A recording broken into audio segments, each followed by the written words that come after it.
ऐसा नहीं कि आज हम 4 बजे उठे, कल 7 बजे उठे, पर फिर मन को आप कंट्रोल नहीं कर पाएंगे। मन के लिए एक दिनचर्या होनी चाहिए कि हमको 10 बजे सोना है, 4 बजे उठ जाना है, तो फिर 4 से 4:15 नहीं होना चाहिए, 4 बजे उठ जाना, ऐसा नियम बना ले। और उठ करके हमको थोड़ी देर नाम जप करना है, थोड़ी देर हमें वाणी जी का गायन करना है, थोड़ी देर हमें ध्यान, एक अपनी दिनचर्या। फिर हम अपने संसार के कार्य के नियम, जो संसार के कार्य हैं, उनको भी करते हुए भगवान को समर्पित करें। जैसे जो पद में है, जो आपको राष्ट्र सेवा मिली है, जो आपको समाज सेवा के पद मिले हैं, या आपको जो घर की सेवा के कार्य मिले हैं, उनमें बहुत धर्म पूर्वक आचरण होना चाहिए।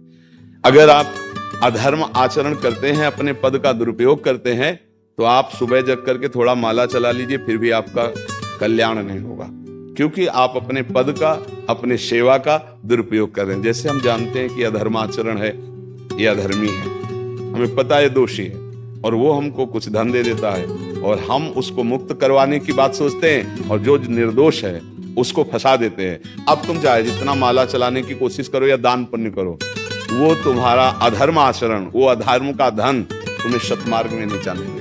नियम लेना चाहिए कि जिस पद में है, जिस धर्म में है, जिस कर्तव्य में है, चाहे कुछ भी हो जाए, हम अपने कर्तव्य से विमुख नहीं होंगे। जितना जप महान है, उतने कर्तव्य महान है। दोनों बातें समझना है। जब माला फेरा और इसके बाद बेईमानी, अधर्माचरण, इनका कोई नियम नहीं है कि हमें कैसे चलना है, तो वो माला काम नहीं कर पाएगा, क्योंकि उसका तभी सत्य भाव माना जाएगा माला जपला जब धर्माचरण है। धर्माचरण नियम से। बोले वो बड़े कट्टर नियम वाले हैं, उनको घूस नहीं, आप उनको भयभीत करके नहीं काम करवा सकते, प्रलोभन में काम नहीं करा सकते। ये हमारी गृहस्थी है ना, तो गृहस्थी के पालन के लिए धन चाहिए, और धन के लिए हम धर्म को आगे रखें, धन को नहीं। धर्म को, हमारा कर्तव्य क्या, प्रायः जैसे पूज्य बाबा ने कहा, आज हमारे देश में बहुत दुर्दशा हो रही है। दुर्दशा हो रही, क्यों? क्योंकि सब अपनी जगह से गलत हो रहे हैं। अगर अपनी जगह हम ठीक रहे तो हमारी दुर्दशा नहीं होगी, हमारा भजन कम होगा, लेकिन हम धर्म से चल रहे हैं तो हम विजयी होंगे। हम भगवान को प्रसन्न कर सकते हैं, क्योंकि हमें जो कार्य मिला है वो भगवान का ही कार्य, सृष्टि भगवान का कार्य। जैसे नए बच्चे कुछ वकालत पढ़ रहे थे, तो यहाँ आके प्रश्न किया था कि हम जानते हैं कि वो दोषी नहीं है, हम जानते हैं कि वो दोषी है, पर दोषी हमें पैसा दे रहा है, तो हम वकालत पढ़ी इसीलिए, हम उसको जिताएंगे, तो क्या कोई पाप है? तो उनका खुला पाप है।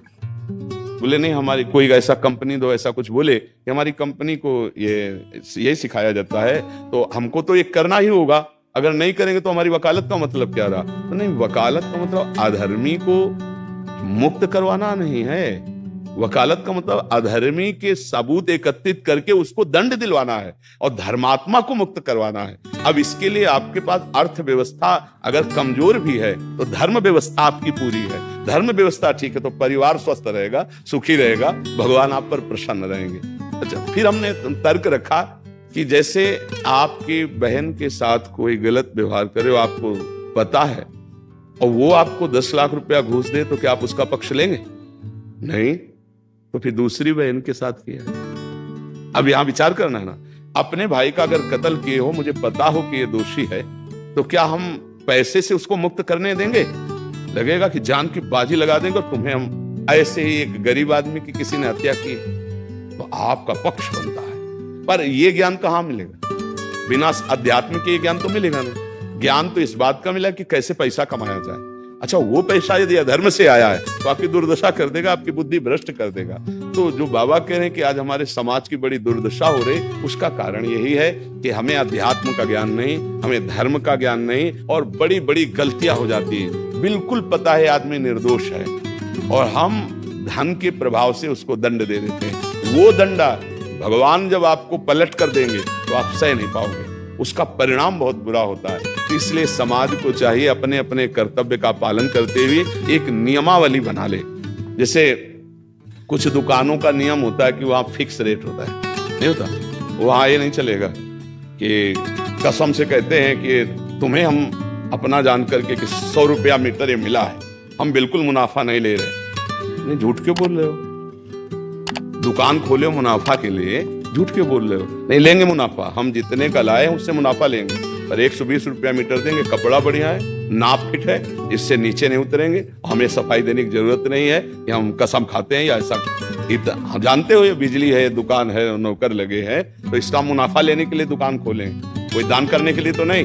तो सबको पता है मुनाफा लेगा, लेकिन एक फिक्स दाम, उसे 10-20 रुपया का मुनाफा लेकर के हम उसको बेच रहे हैं। लेकिन झूठ क्यों बोले झूठ के बिना धंधा नहीं चलता, नहीं, ऐसा नहीं है।